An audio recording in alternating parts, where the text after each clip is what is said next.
Ini kenapa kok materinya tentang liver? Ya, karena memang penyakit liver ini masih menjadi penyakit yang apa ya, momok menakutkan kali ya. Jadi di rumah sakit itu kalau udah yang namanya kena liver gitu ya, itu orang ketakutan gitu ya, dan kemudian kebingungan, kemudian akhirnya menerima banyak saran yang saran itu kan aneh-aneh, apakah saran itu masuk akal atau tidak masuk akal, namanya orang bingung ya, akhirnya diikuti aja, makan ini makan itu, yang tetangga A nyuruh makan A, tetangga B nyuruh makan B, tetangga C ya semuanya urun gitu kan. Nah, yang benar mana kadang-kadang jadi malah kebingungan. Sebenarnya sederhana gitu ya, tetapi penyakit jantung misalnya itu kan sederhana gitu ya. Tapi bagaimana ini bisa termasyarakatkan info-info ini kepada kita semua sehingga ketika memilih produk itu pas gitu ya. Nah, di sini produk yang kita akan bahas adalah produk habatus sauda dan zaitun. Apakah benar bisa melindungi liver? Nah, kita akan bahas. Sebelumnya juga pengetahuan tentang livernya sendiri juga kita perlu tahu cara kerjanya bagaimana biar tahu sehingga masuk akal. Jadi ketika katanya bisa begini begitu, oh iya benar bukan lagi katanya tapi ini scientific, ini memang ilmiah gitu ya, tidak lagi katanya-katanya gitu ya. Nah, sebelum kita membahas tentang bagaimana aktivitas habatus sauda atau zaitun itu bekerja di liver, ya kita lihat dulu liver itu yang mana sih kalau di tubuh kita. Nah, ini secara anatomi gambarnya terlihat ya, saya perlihatkan. Saya zoom di sini gitu ya. Nah, ini yang merah itu liver ya, atau biasa disebut hati atau biasa juga disebut hepar ya. Itu letaknya di bawah jantung dan paru-paru.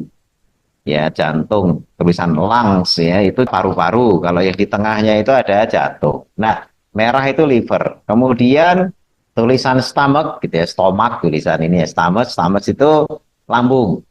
Baru kemudian large intestine itu usus besar, small intestine itu usus kecil atau usus halus. Nah, di situ ada bladder, di situ adalah untuk empedunya. Jadi ini posisi liver itu berarti di sebelah kanan. Ya, ini kan ada depan sama kita nih. Kalau digambar seperti kiri, tapi ketika menghadap ke depan itu letaknya di sebelah kanan. Jadi kalau mau ngecek liver kita gimana? Perabaannya di perut sebelah kanan, gitu ya. Nah, jadi letaknya di kanan abdomen. Organ ini organ terbesar di tubuh. Ya, jadi memang gede bentuk organnya. Dan fungsinya sangat vital. Apa saja fungsinya? Nah, ini kita belajar fungsi liver. Yang pertama, ya tadi kan ada bladder tadi itu ada empedu. Ini menghasilkan empedu. Empedu itu fungsinya untuk mencerna lemak. Jadi kalau kita makan, ada lemak, ada minyak, itu empedu itu nanti diproduksi oleh liver melalui kandung empedunya gitu ya. Itu nanti disalurkan menuju pencernaan untuk mencerna lemak ya. Kemudian nah, ini seringkali ada istilah detok. Ya, detok itu maksudnya apa? Kan dari kata toksin. Toksin itu racun. Kata de itu menunjukkan perombakan. Jadi detoksifikasi itu maksudnya adalah perombakan racun atau menetralisir racun. Racun apa saja yang bisa didetok oleh liver? Nah, ini racun-racun yang terkandung mungkin apakah dari makanan, minuman yang biasanya larut dalam lemak. Ya itu prosesnya di liver. Kalau larut air biasanya didetok di ginjal. Ya yang larut air itu detoknya itu terjadi di ginjal dengan cara dibuang. Tapi yang larut lemak biasanya didetok di liver. Nah, kemudian fungsi yang lain itu adalah memproduksi dan memecah darah. Jadi darah itu ada umurnya. Ya, ada umurnya tiap 120 hari ya atau sekitar 4 bulan itu dihancurkan. Nah, yang nantinya menghancurkan dan mendaur ulang itu adalah livernya ini. Liver itu nanti barang-barang rongsokan darah, ya jadi ibarat mobil gitu ya. Mobil itu kan kalau udah dirombak jadi rongsokan, dikirim rongsokannya ke pabrik untuk didaur ulang jadi mobil baru. Nah, ini pabrik yang seperti itu adalah liver ini. Jadi umur darah yang cuma 120 hari hancur dikirim ke liver, diproduksi menjadi darah baru. Terus begitu muter. Ya, setiap hari ada darah yang rusak dan ada darah yang diproduksi dan terjadinya di liver. Ya, makanya penting. Sehingga liver itu kan warnanya merah kehitamannya karena memang pabrik darah di situ, tempat merombak dan memproduksi darah. Kemudian mengolah bahan energi. Bahan energi maksudnya gimana? Ya kalau kita makan, ya liver itu kerja keras karena dia tempat menyimpan cadangan energi. Misalnya seharusnya kita itu sehari sebenarnya sepiring nasi itu cukup, ya, seharusnya. Tapi kita makan 3 piring nasi misalnya, maka yang 2 piring itu kan tidak dipakai, kecuali kalau misalnya dia kuli bangunan, kuli angkut, yang memang makan 3 kali itu semua nasinya mesti kepake gitu ya. Tapi kalau habis makan mager, habis makan duduk, nah yang 2 piring itu nggak kepake, yang 1 piring kepake, ya, yang 2 piring ya kepake ini gimana? Nah, itu dikirim ke liver untuk disimpan dalam bentuk namanya glikogen. Nah, glikogen itu namanya gula, tapi gula dalam bentuk simpanan. Itu disimpan di liver. Nah, kalau liver penuh gimana? Kalau livernya penuh disimpan di otot, yang namanya glikogen tadi itu, glikogen atau gula otot. Nah, kalau masih sisa lagi gimana? Ya, misalnya makannya banyak, gitu ya. Liver penuh stok gudangnya, otot penuh stok gudang glikogennya. Kemudian liver ini karena masih ada sisa, diapain ya? Dirubah menjadi gaji. Nah, yang merubah gaji itu siapa? Ya liver juga. Nah, setelah dirubah jadi gaji, ya gaji itu nanti dikirim ya ke bawah kulit kita. Ya, itu yang namanya lemak subkutan. Ya, lemak subkutan itu gaji-gaji yang ada di bawah kulit. Itu sebenarnya kiriman dari liver. Ya, dikirim oleh liver. Pakai angkutan namanya apa? Nah, kalau ingat yang kemarin tentang penyakit jantung, ya ini materinya masih bersambung, nanti bisa dilihat di video sebelumnya. Ya, liver itu ngirim gaji, disimpan di bawah kulit, itu pakai istilahnya Gojek, gitu, atau ojeknya. Ojek itu namanya LDL kolesterol. Ya, jadi ada Gojek yang menyimpan kolesterol, lemak dan sebagainya itu di bawah kulit itu menggunakan yang namanya tadi itu LDL. Jadi LDL itu numpuk di bawah kulit gitu ya. Cadangan energi yang berupa trigliserid atau gaji itu. Kalau LDL-nya tinggi menunjukkan proses penumpukannya juga tinggi. Artinya apa? Makannya kebanyakan gitu ya. Artinya makan kebanyakan yang tidak dipakai buat aktivitas gitu. Tapi kalau dipakai aktivitas ya nanti bukannya numpuk tapi malah merombak. Ya nanti yang kalau merombaknya lebih tinggi, nah yang paling banyak ditemukan adalah HDL kolesterol. Karena HDL itu ngangkut hasil perombakan. Tapi kalau LDL numpuk hasil produksi gitu ya. Nah, ini tugas siapa? Liver. Jadi yang memproduksi kolesterol apakah LDL, HDL itu liver. Karena dia yang mengolah bahan energi gitu ya kan. Energinya disimpan apakah dipakai itu tugas liver. Makanya ini kantor paling sibuk ini liver ini gitu ya. Paling penting. Kemudian yang berikutnya tugas kantor liver ini apa? Ya ini mengatur imunitas tubuh.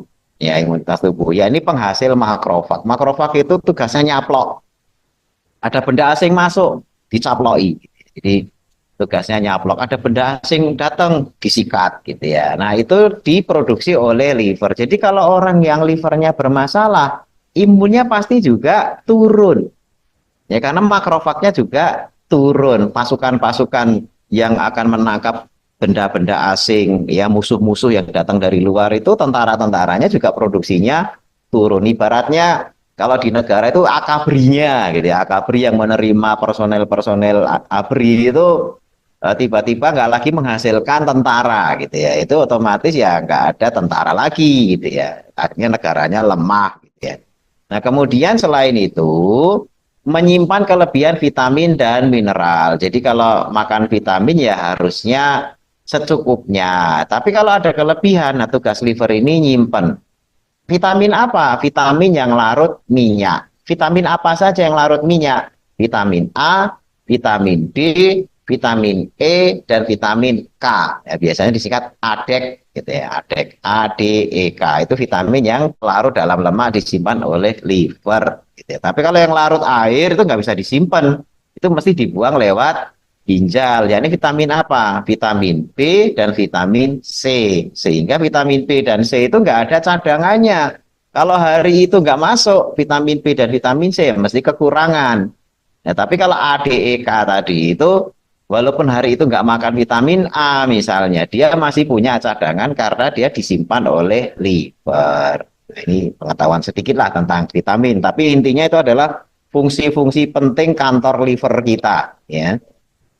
Fungsi yang lain, ya tadi menghasilkan kolesterol udah. Ya, protein khusus itu maksudnya lipoprotein yang tadi disebut HDL atau LDL tadi yang kita kemarin sudah pelajari secara tuntas ya. Yang nantinya akan mengangkut ya lemak ke seluruh tubuh gitu ya. Kemudian mengatur jumlah asam amino yang nantinya akan dibuat protein. Jadi protein itu onderdilnya namanya asam amino. Ya, sama seperti misalnya mobil, onderdilnya itu kan ada ban, ya, ada karburator, ya, ada setir, ada lampu, nah itu onderdilnya. Nah, protein itu seperti mobil, ada onderdilnya namanya asam amino. Asam amino itu namanya macam-macam. Ya, sebagaimana onderdil itu kan ada tadi itu ban, setir, jok gitu ya, kaca gitu ya, kemudian juga mungkin rating ya, spion itu nama-nama onderdil. Nah, protein punya asam amino sebagai onderdil. Nama-namanya juga macam-macam. Ya, ada glutamin gitu ya, ada lisin, isolisin, ya triptin dan lain sebagainya macam-macam nama-nama asam amino. Kan jumlahnya sekian puluh asam amino gitu ya. Itu nanti diatur jumlahnya oleh liver. Nah, kalau nanti butuh protein A ini kan seperti mobil A. Ya, sehingga namanya mobil tadi butuh onderdil. Oh, dia onderdilnya adalah ini. Itu diracik sama livernya. Jadi ini pabrik yang sibuk tadi itu ngeracik bagaimana bikin protein. Nah, makanya salah satu protein yang juga penting nanti dihasilkan oleh liver itu yang paling bawah ini yang di chapter ini paling bawah yang saya kasih huruf merah, memproduksi albumin. Wah, ini yang paling ditakuti ini sebenarnya, ya. Albumin itu adalah protein dalam darah yang mengangkut asam lemak dan hormon steroid untuk menjaga tekanan darah dan menahan cairan di sel. Inilah protein yang ketika liver itu bermasalah, akhirnya tidak bisa memproduksi protein yang namanya albumin ini. Ya, karena komponen onderdilnya tidak cukup atau pabriknya sedang rusak. Nah, albuminnya nggak ada, ujung-ujungnya yang menahan cairan di sel dan yang menjaga agar cairan berada di dalam pembuluh darah itu nggak ada. Akhirnya apa? Cairan yang ada di pembuluh darah itu bocor, ya keluar, ya plasmanya itu keluar ke ruang di luar pembuluh darah. Cairan dalam sel yang harusnya dalam bola sel itu bocor juga keluar sel, ya jadi cairan ekstrasel. Kalau yang masih di dalam sel, masih di dalam bola sel, itu namanya intrasel. Gara-gara nggak ada albumin, dia bisa keluar. Ujung-ujungnya apa? Kakinya bengkak, perutnya membuncit, isinya air. Jadi kalau dikocok-kocok gitu bunyi, kocok-kocok-kocok-kocok gitu ya. Itu karena memang cairannya itu yang seharusnya berada dalam sel, yang seharusnya dalam pembuluh darah itu meluber semua keluar. Gara-gara apa? Gara-gara dinding selnya, dinding pembuluh darahnya itu kehilangan albumin. Kenapa? Karena albumin itu diproduksi oleh liver. Ya, ini sebagai protein hasil produksi liver. Nah, inilah yang sebenarnya menjadi ketakutan. Makanya orang kalau itu kok perutnya buncit apa hamil, tapi kok laki-laki gitu ya. Kok nggak mungkin lah ini kan. Oh, ternyata ada gangguan liver misalnya. Nah, ini hal-hal yang ya langsung orang takut. Itu gimana nih kalau gangguan liver dan lain sebagainya. Makanya ini ilmu ini saya bagikan biar tahu sebenarnya kalau sudah membuncit cairan banyak itu apa ya, karena albuminnya gitu ya. Selain tadi apa namanya, tadi kan kita nerangin yang mengatur jumlah asam amino untuk protein. Nah, itu salah satunya memproduksi albumin. Kemudian juga ada membuang dan menyaring hormon estrogen, aldosteron ya. Itu fungsi liver yang lain dan menghasilkan hormon angiotensinogen. Hormon ini akan meningkatkan tekanan darah dengan mempersempit pembuluh darah. Jadi kalau ini hormon berlebihan gara-gara produksi di livernya terganggu, Angiotensinogennya naik, maka angiotensinnya naik, maka tensinya juga akan naik. Kenapa terjadi tensi tinggi gak sembuh-sembuh, akhirnya diobati macam-macam gak bisa turun juga? Ya karena livernya terganggu, gara-gara hormon angiotensinogennya terlalu tinggi, yang akhirnya meningkatkan tekanan darah. Nah ini betapa pentingnya fungsi liver di dalam mengatur kesehatan tubuh kita. Makanya kalau ada yang sekarang fungsi livernya masih bagus, disyukuri. Ya, cara bersyukurnya gimana? Ya dijaga amanahnya. Jangan malah nantinya dimasukkan makanan-makanan yang kemudian menyebabkan livernya itu rusak gitu ya. Nah, ini kan bahaya gitu kan. Kadang-kadang kita nggak sadar tiap hari itu secara istiqomah sedang merusak liver dengan memasukkan zat-zat yang bahaya, gitu ya. Sehingga livernya pada umur tertentu rusak. Nah, ini kita hati-hati gitu ya. Berikutnya gitu ya. Nah, macam-macam gangguan liver. Kan liver itu penyakitnya macam-macam. Salah satunya yang paling terkenal itu adalah infeksi yang namanya hepatitis. Hepatitis A, hepatitis B, hepatitis C, ya, hepatitis D, E gitu ya. Itu sesuai hurufnya itu sesuai dengan jenis virusnya. Ya, itu hepatitis itu infeksi. Jadi hepatitis itu bagian dari infeksi. Nah, ingat ya kemarin bahas gastritis, yang namanya akhiran itis itu artinya peradangan. Ya, itis misalnya liver kan hepar tadi, terkena radang ya hepatitis. Paring terkena radang faringitis. Gaster atau lambung terkena radang jadi gasteritis gitu ya. Nah ini hepatitis, livernya terkena radang karena infeksi virus ya. Makanya ada hepatitis A, B, C dan lain sebagainya. Kemudian fatty liver, perlemakan hati. Itu ada dua, AFLD dan NAFLD. Singkatan apa ini? AFLD itu alcoholic fatty liver disease. Maksudnya apa? Ini adalah penyakit, ya penyakitnya yang suka mabok gitu ya, mabok alkohol tapi bukan mabok duren. Ya, jadi mabok alkohol ya. Alkohol itu ketika dikonsumsi ya akan membuat liver itu kemudian menyimpan cadangan-cadangan energi dari alkohol yang kemudian akhirnya bentuknya berbentuk seperti lemak ya, lemak yang disimpan di liver terus akhirnya livernya berlemak atau disebut fatty liver. Nah, tapi ada juga yang namanya NAFLD. NAFLD itu non-alkoholik. Artinya apa? Perlemakan hati itu bisa juga terjadi pada orang yang tidak minum alkohol. Nah, ini terjadi pada siapa? Mereka yang sudah mengalami resistensi insulin. Ya, biasanya sudah mulai mendekati diabetes atau tanda-tanda diabetes ada, atau konsumsi gula atau fruktosa atau gula sederhana. Gula sederhana kan macam-macam, ada fruktosa, ada sukrosa, ada glukosa gitu ya. Itu gula-gula sederhana, di nasi itu gula sederhana atau karbohidrat simpleks. Ketika makanan itu berlebih, seperti buah, buah itu fruktosa rata-rata. Ya, kalau makannya berlebihan, makan buah sehat, tapi dalam jumlah yang porsi sehat. Tapi ketika tiba-tiba beli kelengkeng sendiri 2 kilo sambil nonton, semal, semil-semil 2 kilo habis. Nah, itu fruktosanya tidak bisa diolah kecuali oleh liver dengan hormon yang namanya fruktokinase. Nah, energinya ketika tidak dipakai, karena kan cuma nonton, ngemil gitu ya, itu energinya tidak dipakai dirubah tadi jadi lemak. Bedanya adalah kalau lemak dari selain fruktosa, misalnya lemak dari nasi, nasi kalau nggak dipakai tenaganya disimpan di bawah kulit.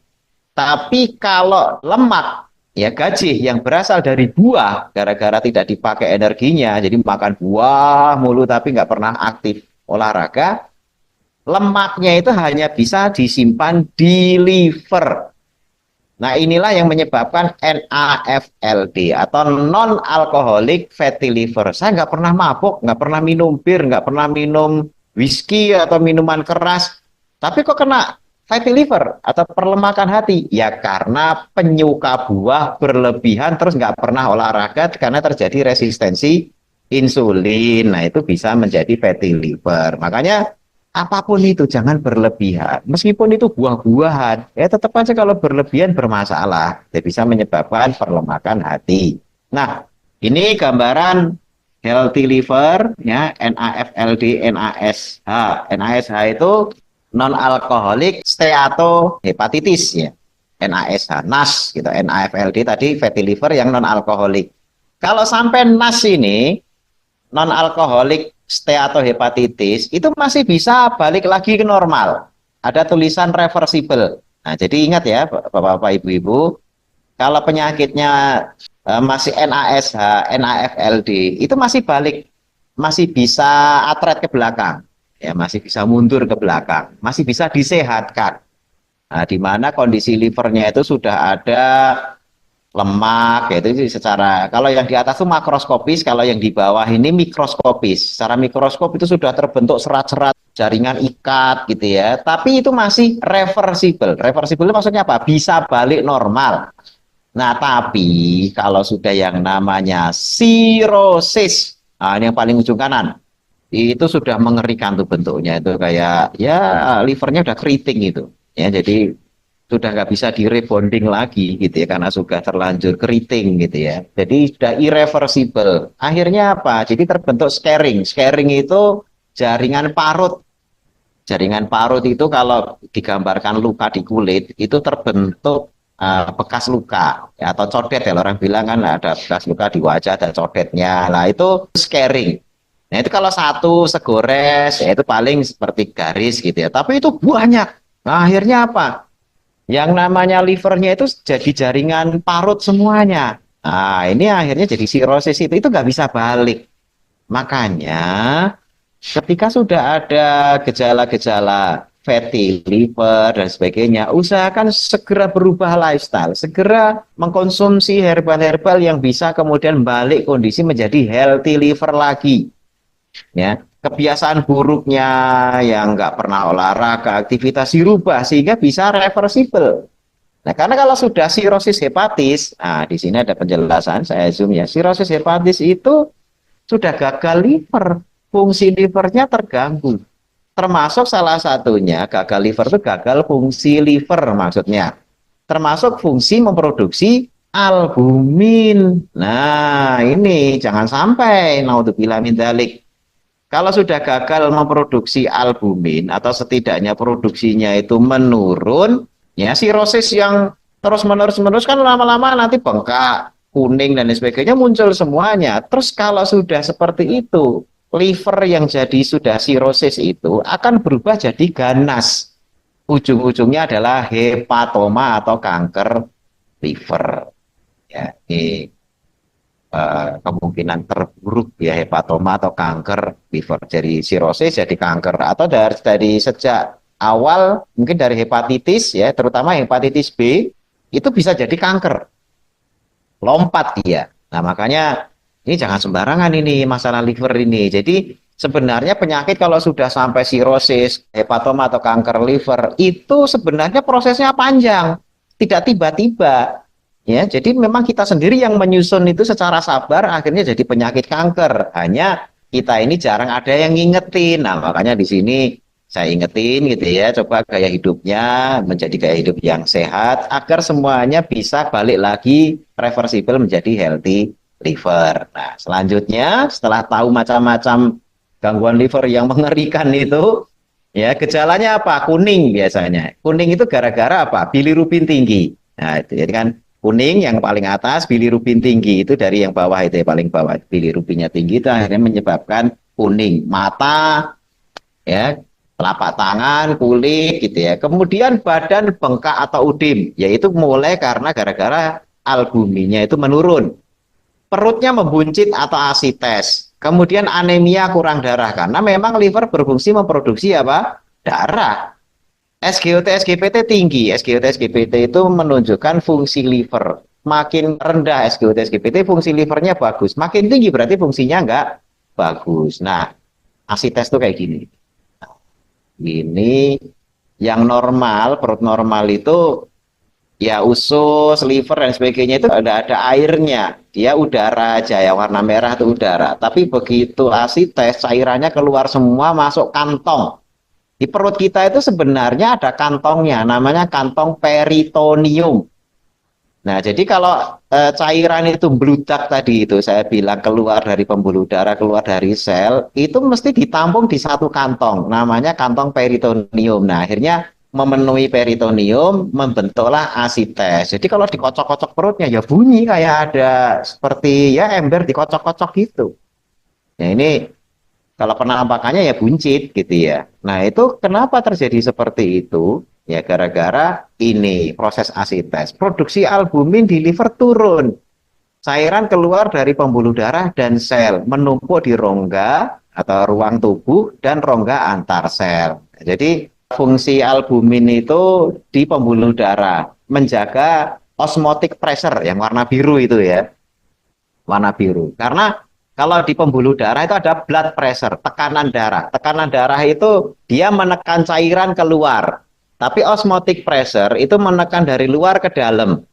Nah, kalau osmotic pressure-nya itu rendah, gara-gara albuminnya nggak ada, maka blood pressure yang keluar itu akan membawa cairan plasma itu keluar, sehingga numpuk di luar.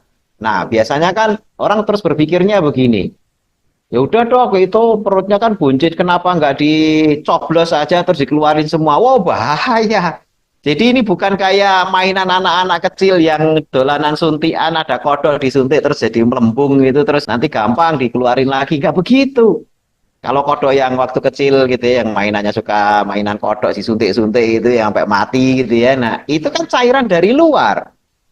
Ini bukan cairan yang numpuk di tubuhnya, itu cairan tubuhnya sendiri yang bermanfaat, hanya salah tempat. Jadi kalau tiba-tiba itu dikuras, langsung bisa meninggal seketika karena itu cairan yang manfaat. Ya, jadi nggak bisa misalnya dokternya disuruh, udah kan daripada gitu, kenapa nggak diselang aja nanti ya diselang meninggal bisa dehidrasi gitu ya, karena cairannya itu bermanfaat. Nah, yang benar itu adalah bagaimana cairannya itu dimasukin lagi ke tempatnya. Karena kalau masuk lagi ke tempatnya, dia tidak akan belendung perutnya gitu ya, tidak akan bengkak badannya. Nah, caranya gimana ya? Albuminnya dikoreksi. Ya makanya terus diinfus albumin gitu ya. Pada kasus-kasus tertentu, kalau yang masih bisa diperbaiki livernya, tapi kalau yang sudah hepatoma udah susah, udah kanker ya. Sudah sirosis, sudah susah, udah irreversible. Tapi kalau perlemakan lemak masih bisa pakai herbal, NASH masih bisa pakai herbal, tapi udah kanker. Ya, yang sudah kanker itu artinya itu sudah tidak liver lagi, tapi sudah menjadi sel kanker. Itu rata-rata penolong utamanya hanya dicangkok, diganti liver yang baru. Nah, semuanya ini jangan sampai di level itu karena sudah irreversible. Jadi kita akan mengobati hanya sampai pada level NASH tadi itu, non alkoholik steatohepatitis. Nah, herbal terbaik untuk liver. Nah, kenapa kita katakan herbal terbaik untuk liver? Karena habatus sauda oil ya yang ada pada herbal ini dan juga olive oil itu merupakan dua-duanya hepatoprotektif. Hepatoprotektif maksudnya apa? Hepato itu liver, protektif itu melindungi. Dan ini di riset, nanti silahkan dibuka. Riset-riset di Google, silahkan. Ya. Atau riset-riset di jurnal-jurnal medis, silahkan. Perkataan hepatoprotektif dan habatus sauda atau nigella sativa. Atau hepatoprotektif dengan olive oil, gitu ya. Atau apa namanya, bahasa latinnya itu Oleum Europa. Ya. Jadi itu hal-hal yang nantinya bisa di searching apa benar sih omongan saya ini apakah berdasarkan jurnal atau hanya ngomong sekedar ngomong. Nah ini semuanya berdasarkan jurnal, dua-duanya hepatoprotektif, bahkan riset di Mesir gitu ya itu digunakan untuk beragam jenis hepatitis, hepatitis C, hepatitis D gitu ya, itu menggunakan nigella sativa ya. Jadi untuk pengobatan bukan lagi hanya sekedar untuk pencegahan tapi untuk pengobatan ya, yang sifatnya masih bisa tadi saya katakan reversible. Ya, reversible. Ada titik batas di mana memang herbal itu bisa sampai di sana gitu. Karena kita berdasarkan by riset gitu ya. Nah, habatus sauda dan olive oil kita itu diformulasikan dalam bentuk produk namanya habas. Ya, dalam bentuk produk namanya habas. Habatus sauda dan zaitun disingkat habas gitu ya. Ini bisa memperbaiki hepatosit yang rusak, bahkan dicoba di tikus gitu ya, semua tikusnya itu dimasukin antibiotik yang merusak liver yakni gentamisin ya gentamisin, kemudian ada dimasukkan alkohol. Jadi tikusnya itu dikasih alkohol, dibikin mabok gitu ya, berulang-ulang sampai akhirnya livernya rusak, gitu ya. Setelah livernya rusak, terus ada tikus yang dikasih habatus sauda atau nigella sativa dan ada yang tidak. Nah, setelah dikasih habatus sauda sekian hari dan yang tidak, gitu ya, itu kemudian tikusnya dimatikan. Nah, kemudian dicek livernya. Ternyata yang konsumsi habatus sauda, livernya membaik semuanya. Ya, sementara yang tidak itu hancur ya gara-gara dikasih alkohol kan, fatty liver dan sebagainya. Jadi itu kepada binatang percobaan. Nah, kepada manusia ternyata sudah banyak riset yang digunakan untuk manusia dan memang hepatoprotektif. Ya, dengan berbagai jalur seperti antiinflamasi, kemudian antioksidan dan lain sebagainya. Kemudian sel hepatosit yang rusak aja bisa normal, apalagi yang sel liver yang belum rusak ini bisa melindungi, makanya disebut hepatoprotektif. Nah, yang jadi masalah adalah kadang-kadang begini, di rumah sakit itu seringkali ketika ada orang sakit liver atau sakit ginjal, itu ada pertanyaan wajib oleh dokter. Jadi ini protokol ya, protokol ini saya bilang karena saya praktisi gitu ya, praktisi medis. Ketika ada orang yang sakit liver atau ginjal, di rumah sakit selalu ditanya ini. Ya ini apa? Apakah konsumsi herbal? Wah ini karena kebetulan saya juga konsultan herbal, ya kadang-kadang kalau nggak paham tersinggung. Kalau saya sih enggak, ya. Kenapa kok ada peringatan bahwa herbal itu merusak liver atau ginjal? Sebenarnya yang merusak itu bukan herbalnya, tapi proses ketika mengelola herbal itu menjadi produk. Karena di dalam proses industri herbal, itu kan apapun tuh herbalnya, apakah biji habatus sauda, apakah itu rimpang, rimpang itu jahe, kunyit, temulawak dan sebagainya. Itu kan habis dipanen, ya itu kan dirajang-rajang, terus dijemur, ya kemudian digiling jadi apa namanya tepung ekstra, kemudian ada yang diekstraksi dengan pelarut macam-macam, ada ether, alkohol, kemudian ester atau air dan sebagainya. Itu pelarutnya macam-macam. Nah, pada proses penjemuran, perajangan, dan lain sebagainya itu seringkali ada tumbuh yang namanya jamur atau kapal. Nah, jamur yang kemudian ini jenis Aspergillus, biasanya Aspergillus flavus gitu ya, yang kemudian menghasilkan toksin namanya aflatoksin. Nah, ini biang kerok penyakit liver ya, dan juga penyakit ginjal. Bahkan tidak hanya itu, bisa ke otak, bisa ke pankreas, bisa kemana-mana. Karena ini aflatoksin ini yang namanya toksin kan yang meracuni seluruh tubuh kita. Nah, makanya dokter selalu, Bapak suka minum jamu ya? Bapak minum produk herbal ya? Nah, ini kenapa ditanyakan? Karena di negeri kita itu kan akrab dengan jamu. Tapi ada konsumen-konsumen yang sekedar ngerebus sendiri, apa kalau bahasa Jawa deplok sendiri, ngancurin sendiri, geprek sendiri dan sebagainya yang punya potensi aflatoksin itu ada. Makanya seringkali ditanya. Tapi kalau pada produk ini, nah makanya BPOM itu menjadi wadah ya organisasi pemerintah yang di situ nantinya mengawasi jangan sampai produk-produk herbal itu ada aflatoksinnya. Nah, sehingga dengan adanya izin BPOM itu bisa dijamin bersih, apalagi bentuknya bukan rimpang. Ya, bentuknya adalah minyak. Nah, minyak di sini kita menggunakan yang namanya soft capsule. Kenapa soft capsule? Nah, ini kita lihat perbedaannya. Ada hard capsule, ada soft capsule. Hard capsule itu kapsul yang biasanya sebenarnya diisi serbuk atau powder, ya. Jadi serbuk atau powder, potensi bocornya besar karena ada sela, ya, antara dua cangkang kapsul disatuin. Nah, sehingga ini saya zoom aja gitu ya. Saya zoom. Nah, ini kan ada sela. Kalau diisi minyak punya potensi bocor. Ya, kemudian minyaknya kontak dengan udara. Kontak dengan udara yang namanya minyak bisa jadi tengik. Ya, akhirnya apa? Khasiatnya hilang. Ya, habatus sauda itu volatile oil. Volatile oil itu kalau kontak dengan udara dia terbang. Volatile kan gerak. Ya, jadi seperti minyak kayu putih. Bayangin minyak kayu putih kok wadahnya dibuka terus. Ya kita botol minyak kayu putih dibuka. Ya semalaman besok paginya dioles udah nggak anget lagi. ya, minyak lawang yang seriwing-seriwing, minyak peppermint atau minyak mentol yang seriwing-seriwing, itu coba semalaman sehari 2 hari dibuka. Ya dioles-oles sudah nggak anget lagi. Seriwing-seriwingnya hilang. Kenapa? Karena pergi semua. Termasuk habatus sauda khasiatnya itu di volatile oilnya. Makanya kalau masih pakai ya kapsul biasa tanpa sealing, apalagi kalau masih di double sealing masih oke. Sealing itu di cycle ya, dilem gitu ya, itu masih lumayan. Tapi kalau tanpa sealing, wah ini bocor ya, kemudian tengik ya, kontak dengan udara, terus aroma minyak habatus sauda kan nggak enak ya. Kalau langsung di ini, waduh, rasanya lumayan gitu ya, rasanya agak mengganggu. Tapi kalau soft kapsul, nah beda. Soft kapsul itu utuh, tertutup, tidak mudah bocor. Ya bocor kalau diguyur air, ya, begitu kena air dia kulitnya akan mengupas, nanti bocor. Nah itu terjadi di lambung, apalagi kena asam ya, kena asam lambung dia pecah. Jadi memang sengaja didesain hanya pecah ketika kena asam lambung. Ya, tertutup rapat, minyak volatilenya aman. Ya, rasanya juga terlindungi, khasiatnya juga terjaga, tidak pergi kemana-mana. Jadi masih di dalam kapsulnya. Nah, ini kenapa kok didesain seperti ini gitu ya.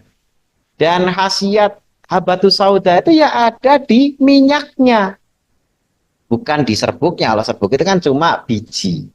Seperti misalnya kelapa gitu ya. Kelapa itu ya memang serat kelapanya juga ada khasiatnya serat ya. Tapi sebenarnya yang dicari itu kan minyak kelapanya yang memiliki khasiat sama seperti habatus sauda juga begitu. Minyaknya inilah yang sebenarnya mengandung khasiat yang luar biasa. Makanya diformulasikan dalam bentuk soft kapsul biar nantinya secara khasiat itu tidak berkurang. Nah, ini bagus untuk menjaga liver kita. Jadikan Habas ya sebagai ikhtiar menjaga kesehatan liver kita, baik untuk pencegahan maupun untuk pengobatan. Jadi mencegah bisa, mengobati bisa. Nanti beda dosis. Mencegah itu paling ya hanya 2 kapsul gitu ya, pagi sore gitu ya. Tapi nanti kalau udah ngobati, dinaikkan dosisnya, kemudian lifestyle-nya diubah gitu ya. Banyakin aktivitas olahraga, banyakin aktivitas yang nantinya bisa mengurangi apa namanya kerja atau beban liver. Makanan-makanan yang berbahaya untuk liver juga dihindari. Apakah itu ya karsinogenik gitu ya, kan ada pewarna ya, apa rodamin atau apa pewarna tekstil gitu ya, itu masuk ya udah livernya hancur itu. Ya bisa jadi kanker itu ya, penyebabnya disebut karsinogenik. Ya, makanan-makanan ini harus agak hati-hati gitu. Kemudian juga jangan putus asa berobat.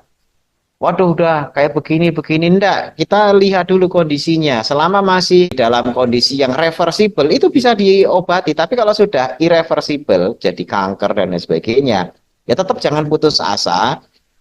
Tetap ada jalan, walaupun mungkin agak lebih susah. Agak lebih susah itu harus transplantasi atau menggunakan metode pola ketosis, ya untuk memperbaiki kondisi livernya dan mempertahankan sel-sel liver yang masih bisa dipertahankan. Nah, itu hal-hal yang nantinya bisa ditempuh. Intinya jangan putus asa. Semuanya ada solusi, terutama kalau kita bisa minum habatus sauda dan zaitun atau habas ini dengan rutin, mudah-mudahan kita terhindar dari penyakit liver. Demikian presentasi dari saya. Untuk waktu selanjutnya kita bisa membahas pertanyaan-pertanyaan yang mungkin sudah masuk dan perlu kita jawab satu persatu. Loh Pak Dokter, saya mau tanya Pak Dokter. Jadi saya punya teman Pak Dokter. Teman saya ini pengkonsumsi minuman keras, alkohol. Ya, Berarti kan ini bagus banget kalau kita kasih saran ke mereka untuk bisa konsumsi produk ini. ya, Dan kalau misalnya kita kasih booster vitamin dari produk Habas ini gitu ya, ya, itu bisa nggak dok? Kira-kira untuk mencegah dan seperti apa kira-kira kinerjanya? Silakan dok. ya. Jadi memang saya sering di materi pagi ini menyampaikan bahwasanya herbal itu dan tubuh kita dan penyakit kita itu ibaratnya kalau sudah kena penyakit itu seperti ban yang bocor. Ya, ban yang bocor. Herbal itu adalah pompanya. Ya, tapi bagaimana kita mompa ban bocor kalau bocornya nggak ditambal dulu? Nah, tambal itu adalah lifestyle. Jadi kerjasama antara pompa dan tambal. agar nanti ketika dipompa tidak sia-sia. Ya, karena kalau bannya itu masih bocor, ya artinya cuma mengandalkan pompanya saja, ya memang terisi, tapi kan terus kempes lagi. Yang ujung-ujungnya kita capek. Bolak-balik, waduh ini sudah tak pompa loh, sudah 100 kali saya pompa loh, kok masih kempes-kempes juga, dipakai sebentar, gempes lagi, dipakai sebentar, gempos lagi. Nah, akhirnya tidak sempurna, artinya begini, ketika seseorang terkena fatty liver, ya itu bahan bocor lah. Nah, kemudian kita ngasih Habatus Sauda dan Jadul Habas gitu ya. Kita kasih dosis yang paling bagus itu 4 pagi 4 sore. Udah itu udah cukup itu. Nah, tapi ketika kita pompa dengan herbalnya ini, dia gembosin lagi. Karena bocornya ini kan belum ditambal. Ya percuma, jadinya kejar-kejaran antara bikin penyakit dan penyembuhan penyakitnya. Kalau bikin penyakitnya lebih besar, bocornya itu lebih gede dibandingkan pompa udara yang masuk, jadi super cuma, jadi sia-sia. Makanya secara teknis, ya gambaran mudahnya adalah bagaimana dia nambal bannya juga, yakni apa? Lifestyle-nya disesuaikan, gitu kan, agar energi healingnya, energi pengobatannya itu bisa berjalan baik. Yakni lifestyle-nya misalnya, taruhlah misalnya dia biasa konsumsi alkohol, ya dikurangi. Kalau belum bisa ninggalin, dikurangi pelan-pelan gitu ya. Terus untuk nambal yang lainnya misalnya apa? Alkohol itu kan sebenarnya ketika dikonsumsi dan menyebabkan perlemakan hati itu kan karena alkohol sendiri itu sumber energi. Ya sebagaimana karbohidrat, sebagaimana fruktosa, sebagaimana glukosa dan sebagainya sumber energi yang tinggi. Yang ketika tidak dipakai, maka dia akan ditumpuk-tumpuk fatty livernya itu di livernya, di apa lemaknya itu disimpan di liver, tidak kemana-mana, gitu kan. Nah, akhirnya apa?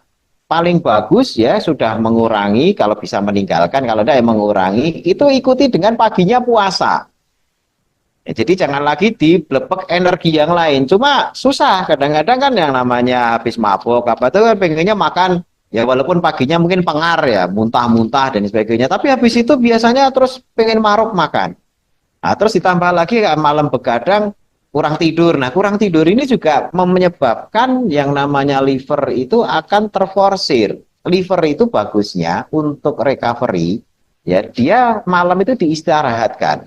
Jadi semua sel, tidak hanya liver, tapi terkhusus liver. Ya, ketika terjadi kerusakan, entah ketika kita ngangkat, ya tangan kita luka, entah perut kita ada luka, liver kita ada luka dan lain sebagainya, itu penyembuhannya adalah dengan tidur malam, semuanya. Makanya penting sekali orang-orang yang tidur malamnya itu kurang, maka semua kejadian luka, inflamasi dimanapun itu di tubuhnya, kalau tidurnya kurang, maka tidak akan bisa terreparasi dengan sempurna. Apalagi besoknya dipakai lagi, ya belum sempurna terkoreksi, ya dipakai lagi. Jadi akhirnya yang namanya fungsi itu menurun. Padahal seharusnya dipakai siang, rusak oke, tapi tidur malam cukup, dia akan di repair dengan sel yang lebih kuat selama tidurnya cukup. Ya, dengan tidur cukup maka nanti akan menghasilkan liver yang lebih kuat. Jadi misalnya sistem imunisasi kan begitu vaksinasi. Orang kenapa dimasukkan virus? Ya agar dia menghasilkan imun yang lebih kuat. Makanya kalau kita misalnya ada kerusakan-kerusakan, ngangkat beban. Kenapa kok Kang Adere yang ototnya gede-gede itu ototnya makin gede? Karena tiap hari ototnya dirusak. Tapi setelah dirusak tidurnya bagus. Proteinnya bagus, protein itu untuk membangun otot baru, tidurnya bagus untuk mereparasi menjadi otot yang lebih kuat daripada kemarin. Nah besok dirusak lagi, malamnya diperbaiki lagi menjadi otot yang lebih baik daripada sekarang. Besoknya lagi dirusak lagi, jadi tiap hari ngangkat beban dan sebagainya sebenarnya merusak otot, tapi sengaja terukur, tapi terus tidurnya yang bagus. Nah liver mungkin dengan makanan yang tidak kita sengaja ada toksin dan lain sebagainya, ya, entah tadi alkohol gitu ya, misalnya atau zat pewarna, zat pengawet dan lain sebagainya.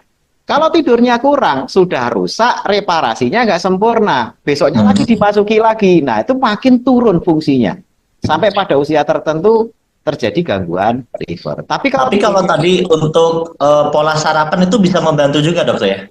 Pola sarapan membantu. Jadi malah justru pada kondisi tertentu. Kalau ini dengan catatan ya, catatan bahwasanya tadi kan salah satu fungsi liver itu mengelola energi. Ya. Mengelola energi.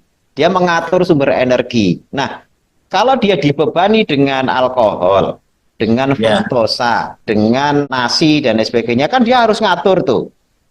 Nah, ketika sudah berlebih kita puasa. Nah, otomatis beban yang ada di liver, yang dia nyimpen dan sebagainya kan dilepas semuanya bebannya. Makanya ini puasa 10 Muharram, hari Asyura, kita puasa misalnya, oh itu liver seneng banget tuh, happy tuh kalau kita puasa. Karena beban itu dilepas. Tidak lagi dia bekerja menumpuk gitu. Pagi itu yang disarankan sarapannya seperti apa, Dok? Ya, kalaupun memang mau sarapan, perbanyak protein. Misalnya apakah tahu tempe atau mungkin ikan gitu ya, atau daging ayam misalnya, itu protein, atau telur itu protein. Itu malah justru bagus karena fungsi liver tadi itu kan energi, tapi juga dia menyusun asam amino menjadi protein yang diperlukan termasuk albumin dan lain sebagainya. Kalau fungsinya hanya fokus kepada energi, ujung-ujungnya adalah tadi fatty livernya itu terus makin parah.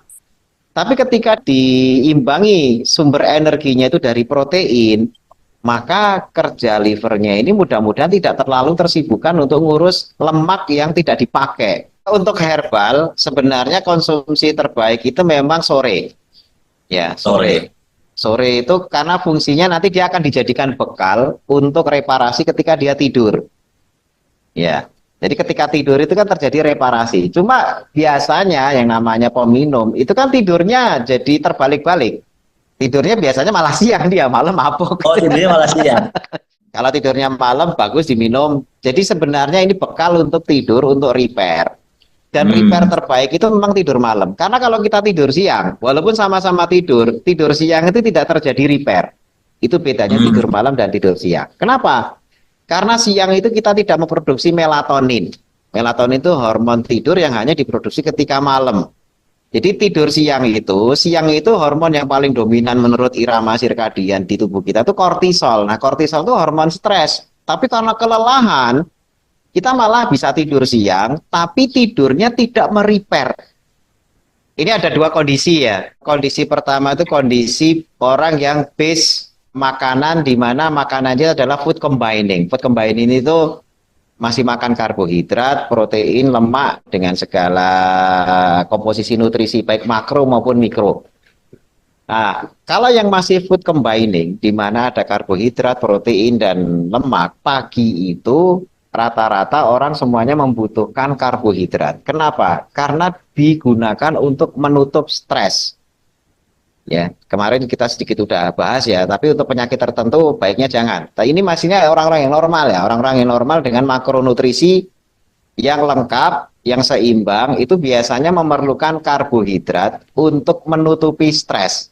Makanya orang kalau pagi belum ngopi manis, belum ngeteh manis, belum makan gorengan yang ada tepungnya, belum makan nasi, itu serba apa ya, emosinya nggak terkendali. Karena memang pagi itu adalah kortisol paling tinggi. Nanti bisa dilihat di jam sirkadian, kortisol itu adalah hormon stres tertinggi itu di jam 7 pagi.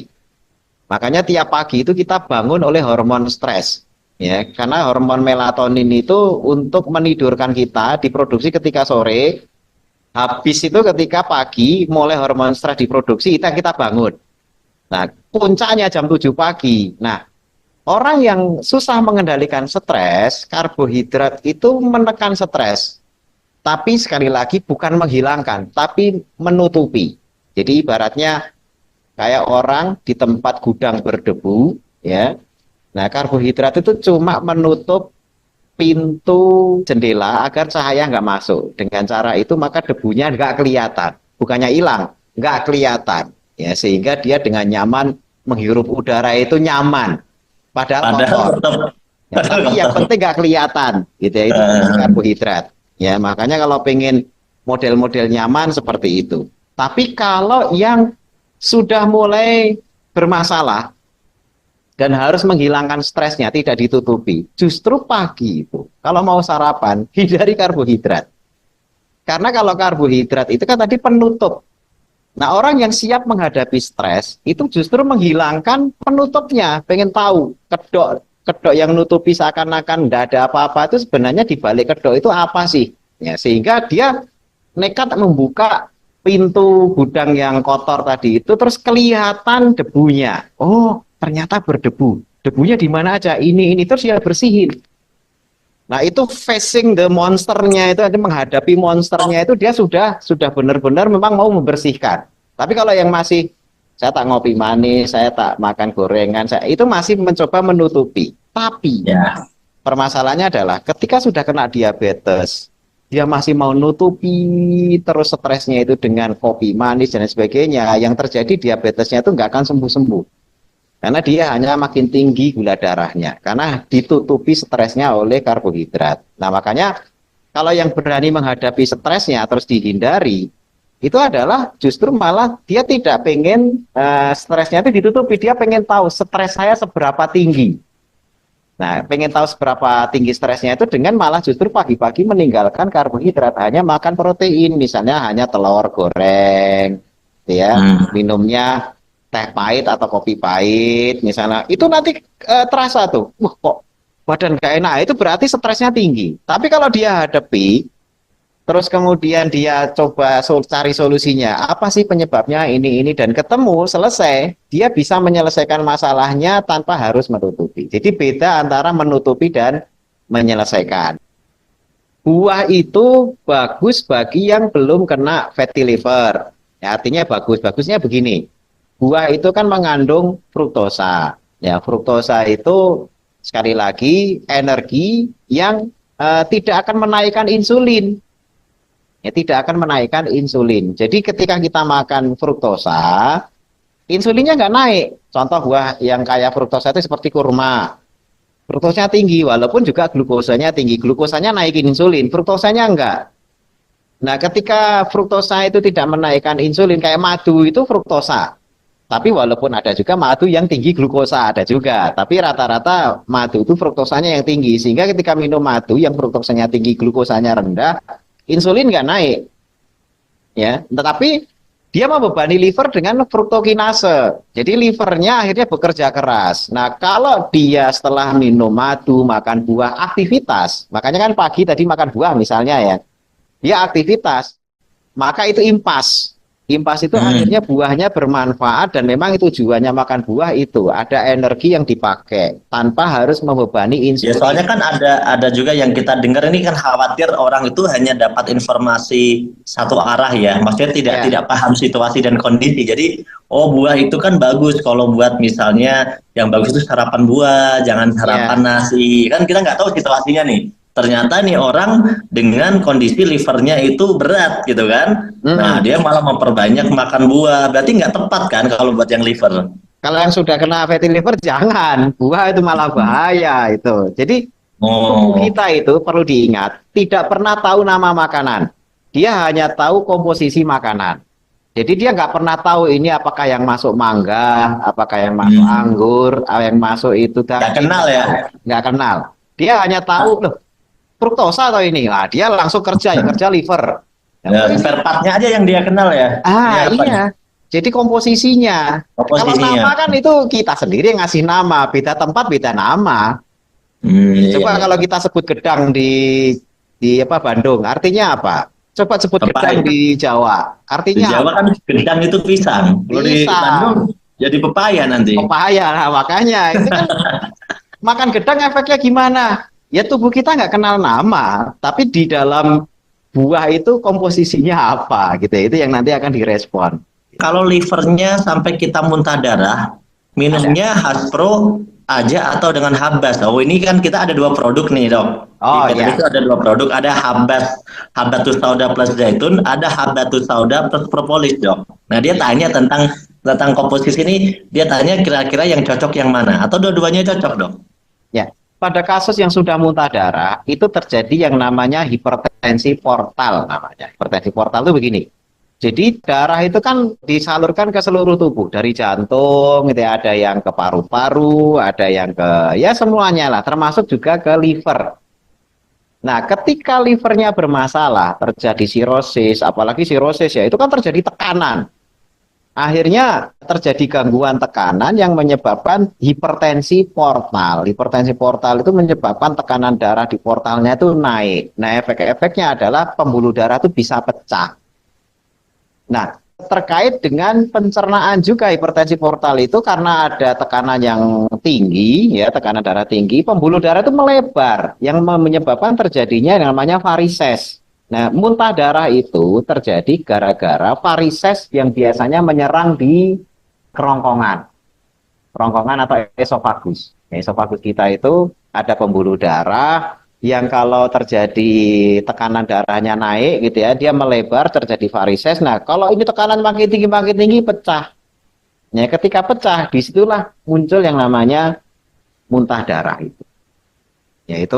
Itu berarti hipertensi portalnya sudah parah, terjadi varises dan lain sebagainya. Itu komplikasi gitu ya, komplikasi gara-gara biasanya livernya itu sudah terjadi sirosis tuh biasanya. Jadi tadi kalau untuk masalah kandungan zat aktifnya, ya zat aktif habatus sauda itu lebih banyak terdapat dalam minyaknya.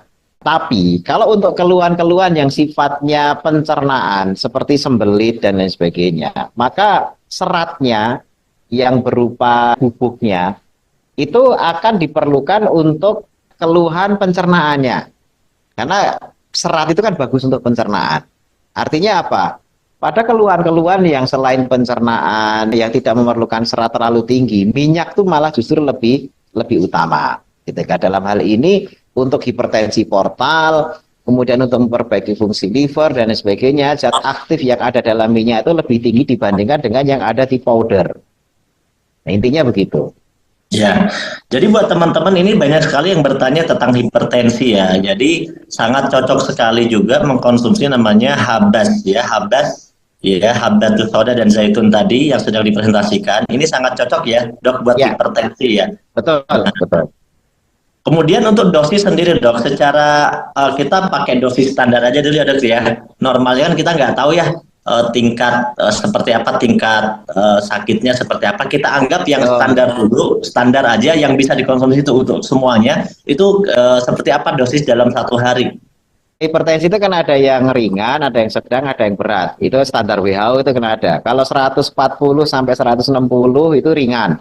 160 sampai 180 itu sedang. Di atas 180 itu berat sampai kepada emergency. Nah, kalau yang emergency bagus, namanya emergency ya. Jangan ngandalkan herbal.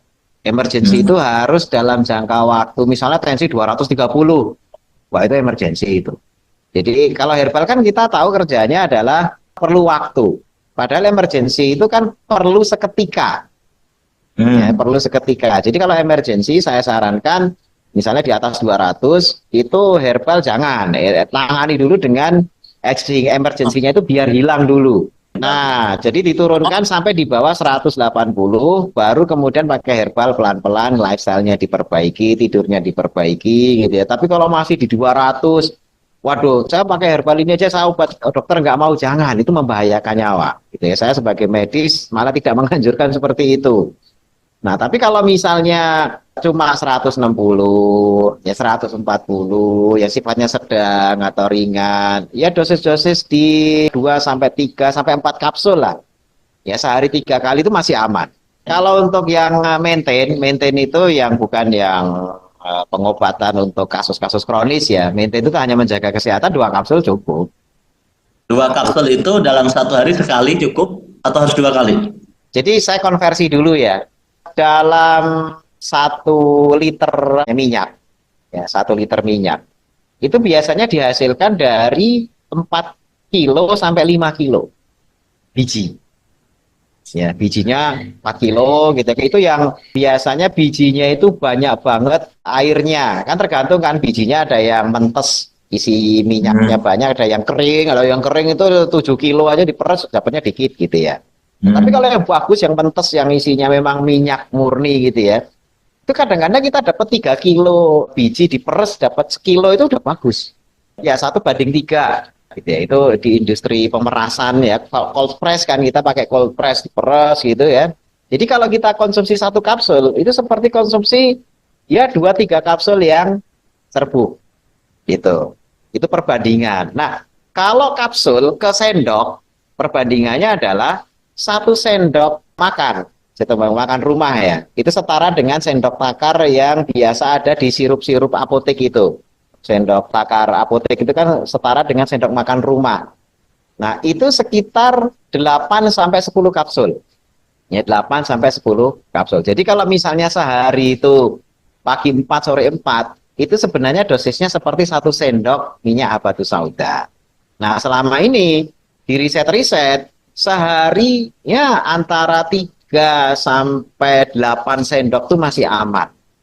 Ya, Ya, 8 sendok jadi itu kan jadi jadi sebenarnya orang itu gini aja, coba aja dulu minum 2 kapsul gitu ya. ya Nanti kalau udah enakan berarti udah cukup, ya cukup. kan? Betul. Ya, jangan langsung tiba-tiba nyoba minum langsung 5 kapsul gitu ya.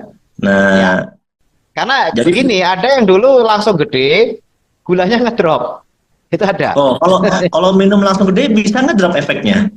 Salah satunya, karena saya pernah menemui, jadi ada penderita kanker, waktu itu memang kita sarankan kalau kanker memang dosisnya harus gede gitu kan. Dia ngambil 1 sloki itu, 1 sloki gelas loki.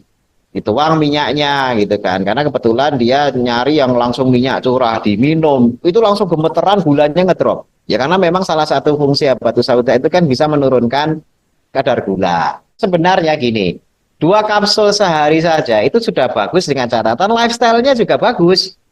Makanya kalau yang dosis tinggi-tinggi itu biasanya, wah saya belum bisa dok, tidur saya masih begadang pak ya, ya agak gede lah, ya namanya untuk ngimbangi gitu kan. Tapi Jadi kalau jadi doping ya, iya gitu. Jadi kalau enggak, ya doping tadi itu vitamin. antara mompa sama gembosnya gedean mana kan gitu.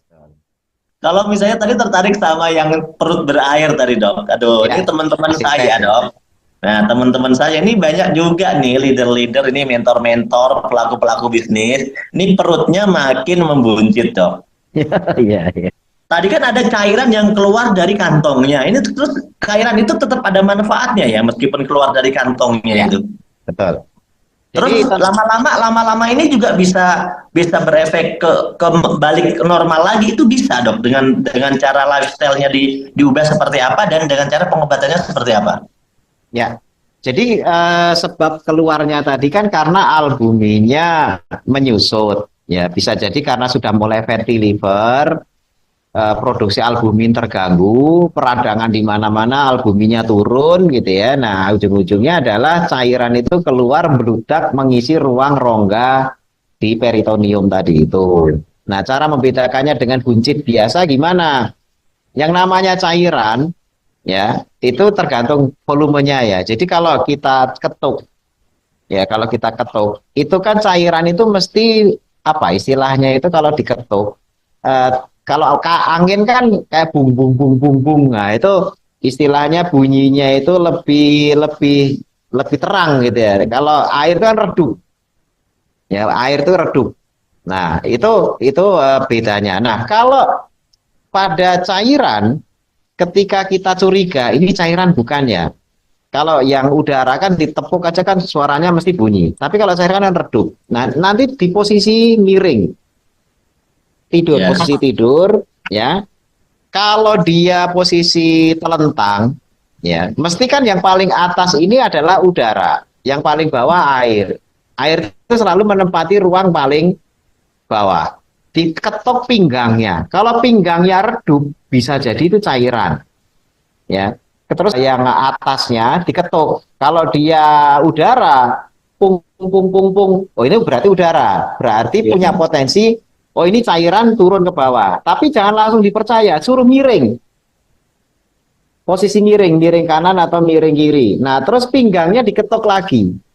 Kalau itu cairan, berarti di pinggangnya yang di posisi atas itu mesti adalah udara. Sehingga pinggangnya ketika diketuk, di dekat pinggang ya, perut dekat pinggang diketuk, mesti pung pung pung pung. Tapi perut tengahnya yang tadinya kalau telentang bunyi pung pung pung pung, ketika dia miring itu redup. Jadi pek pek pek pek pek. Nah, jadi istilahnya itu bunyi nyaringnya itu berpindah, beralih. Ya, bunyinya itu beralih. Jadi pung-pungnya itu bergerak, itu menunjukkan itu cairan. Tapi kalau misalnya telentang pung-pung-pung miring, tung-pung-pung miring ke kiri, miring kanan, pung-pung, itu berarti angin, semuanya itu masuk angin gitu ya. Itu begitu gitu ya. Jadi untuk ngecek apakah ini cairan atau bukan. Nah, ketika sudah banyak cairannya, segera perbaiki lifestyle tadi ya. Kalau misalnya banyak minum alkohol ya dikurangi, banyak makan buah kurangi dulu gitu ya, banyak puasa, aktivitas sehingga lemaknya itu kepake. Jadi kuncinya perlemakan liver itu kenapa bisa disebut reversible balik, itu tinggal lemak jangan ditumpuk tapi dipakai dengan puasa dan aktivitas. Nah, kalau sudah sehari 2 hari terus gitu ya, seminggu, lemaknya mulai tergerus, fungsinya nanti akan bisa balik. Ya, fungsinya balik, cairan yang tadinya ngisi akan disedot lagi. Disedot oleh sel untuk masuk ke ruangnya. Karena kan itu cuma masalah salah ruang saja. Harusnya tidak ngisi di ruang kosong, harusnya ngisi di sel, tapi dia keluar dari sel ngisi ruang kosong gitu. Jadi bisa di recall, istilahnya di recall tuh, yuk ditarik lagi yuk masuk ke ruangnya masing-masing gitu. Dengan catatan tadi fungsi livernya diperbaiki. Tapi kalau pengen cepat, ya kalau pengen cepat, biasanya infus albumin. Infus albumin tuh beli albumin satu botol. Nah, diinfuskan. Nanti begitu normal ya cairan itu akan masuk sendiri ke ruangnya masing-masing. Jadi kuncinya cuma kadar albumin. Infus albumin itu dia kayak bisa balik ngedok gitu ya? Iya. Ya, albumin itu kayak sponnya yang tadinya ngumpul di tengah, begitu dimasukin spon ditarik lagi balik. Itu fungsi albuminnya seperti itu. Nah, masalahnya adalah ya jangan terus tergantung, karena albumin satu botol mahal itu 3 jutaan itu satu botol. Sekarang mungkin udah 5 juta kali. Itu pun juga naiknya dikit. Itu pun naiknya dikit gitu. Makanya mending kita jaga kesehatan murah lah. Kalau beli Habas kan nggak nyampe 5 juta. 5 juta dapat banyak itu. Kalau misalnya gini nih, orang yang cenderung buncit, itu kecenderungan udah rata-rata livernya pasti ada gangguan. Bener nggak sih, Dok? Belum tentu. Belum tentu. Karena buncit itu bisa jadi lemak visceralnya aja yang tinggi. Lemak visceral itu menunjukkan stresnya tinggi. Jadi stres itu akan mengumpulkan lemak tidak di bawah kulit. Misalnya dia stres, banyak makan. Maka penyimpanan lemak oleh karena stres itu biasanya ditaruh di perut. Nah, itu kalau membuncit itu biasanya sudah makmur tapi stresornya lebih tinggi daripada kemakmurannya sehingga akhirnya membentuk buncitnya itu gitu. Kalau udah makmur bukan karena stres kali, Dok, karena kebanyakan makan bagaimana? Nah ya makanya kan kadang-kadang wujud stres itu kan saya tadi bilang bagi yang masih makanan lengkap itu masih ada karbohidrat, lemak, protein, itu untuk nutupi stres kan dengan karbohidrat. Makanya orang yang stresnya tinggi cenderung mencari tutup stresnya itu. Makanya senangnya makan yang semuanya bertepung, yang manis, ya. Tapi juga lemaknya tinggi, high fat dan high carb. Itu selalu penutup stres paling manjur. Ya, high fat dan high carb. Karena gini, stres itu penting. Stres itu penting karena stres itu menunjukkan ini ada beban 90 misalnya. Dia harus direcover di atas 90. Itu namanya dihadapi. Di cover dengan lebih dari 90, misalnya 91 atau 92. Sehingga dia menjadi pribadi yang lebih kuat daripada stresnya. Karena dia 92, stresnya cuma 90. Tapi besok yakin akan datang 100. Tapi kalau kita hadapi dengan 101 atau 102, dia selalu selangkah 2 langkah lebih tinggi daripada stresornya. Ini sehat. Itu namanya eustress. Tapi kalau distress itu stres 90. Waduh, ngadepinya gimana ya? Gampang. Ayo makan dulu. Nah, itu namanya nutupi. Habis itu ya seperti nggak ada masalah karena ketutupan, jadi happy, jadi ini, tapi jadi melar, jadi tambah menjadi stres metabolik jadinya, gitu. Ya. Oke, balik lagi ke tanda-tanda tadi yang kena liver ya. Katanya warna tinjanya hitam, benar nggak itu, Dok?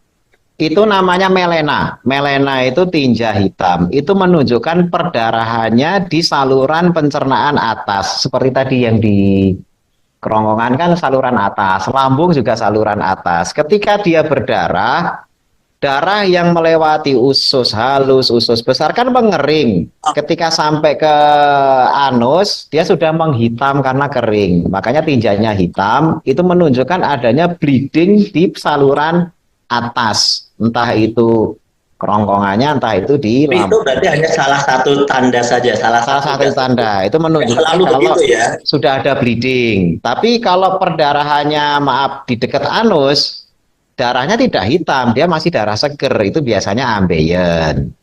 Gitu kan, sama-sama darah tapi masih seger gitu. Itu ambeien biasanya. Kita tahu ya Bapak Ibu semuanya bahwasanya liver itu amanah dari Allah. Kita dikasih onderdil ini kan tidak seperti spare part mobil yang bisa beli di mana-mana. Ya walaupun ada juga yang jual liver itu sekarang ada. Tapi ini bukan onderdil yang kita sembarangan terus bisa beli dengan mudah gitu. Makanya yang ada ini dijaga sebagai bentuk amanah. Dari segi makanan misalnya, ini berlaku kulu wasrobu wala tusrifu. Makan minum tapi jangan berlebihan.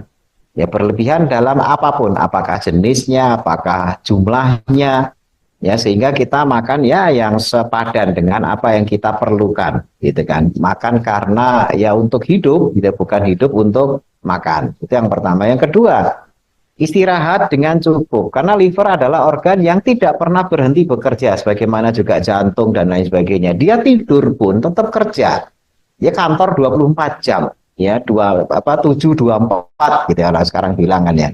Jadi 7 hari dalam seminggu, 24 jam dalam sehari itu kerja terus, tidur pun dia bekerja karena kantornya sibuk sekali, sehingga ya kalau bisa kita jangan membebani ya, karena ketika kita aktif ya dia bekerja, ketika tidur dia bekerja. Tapi kalau kita tidur itu tidak dalam rangka membebani liver, maka setidaknya kerja liver ini juga tidak terlalu berat. Ya, karena ketika kita benar-benar tidur, ya kerja liver itu hanya kerja yang sifatnya otomatis saja, tidak ada beban lain.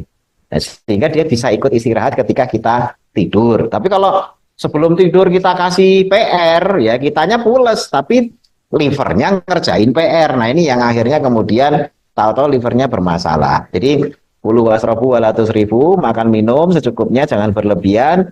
Tidur cukup yang dengan istirahatnya cukup, karena memang livernya juga butuh pekerjaan yang tidak terlalu membebani gitu ya. Kemudian yang ketiga, aktivitas.